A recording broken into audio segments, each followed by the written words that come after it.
Good morning सर्वांना. सकाळची चालली आहे गडबड, कारण की सर्वांना जायचं आहे कामाला. इथे माझ्या पोळ्या तयार होत आहे. पोळ्या तयार झाल्यानंतर मी लगेच सर्वांचे टिफिन असे पॅक केले.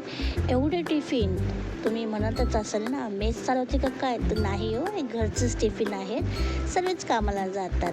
टिफिन बांधून झाल्यानंतर माझे साहेब निघाले कामाला जायला.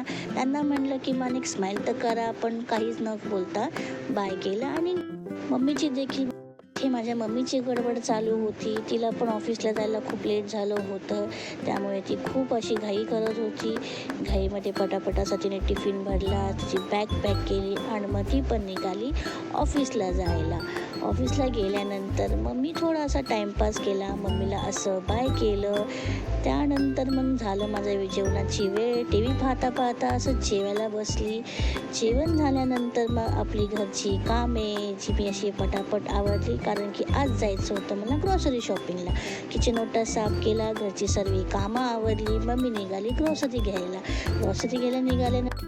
ट्रॅफिक क्लिअर झाल्यानंतर मग मी गेली सामान भरायला डीमार्टमध्ये गेल्यानंतर तिथेही देखील अशी गर्दी होती. त्या गर्दीमध्ये पण मला खूप अशी चिडचिड होत होती. तरी पण मी सर्व सामान भरलं.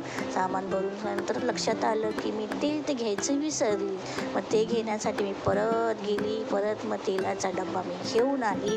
एकीकडे माझे मिस्टर बिलिंग करत होते. हे बघा, एवढं सर्व सामान मी असं घेतलेलं आहे. हा आमचा महिन्याचा सामान आहे. एकीकडे मिस्टरची बिलिंग चालू होती. बिलिंग करता करता थोडंसं काहीतरी प्रॉब्लेम झाली, ते त्यांचं डिस्कशन चालू होतं. सामान घेऊन घरी आल्यानंतर मग भूक लागली, पण जेवायला बसलो. एक भाऊ जेवत होता माझे मिस्टर पण जेवायला बसले होते. जेवणात होतं वांग्याचं कालवण,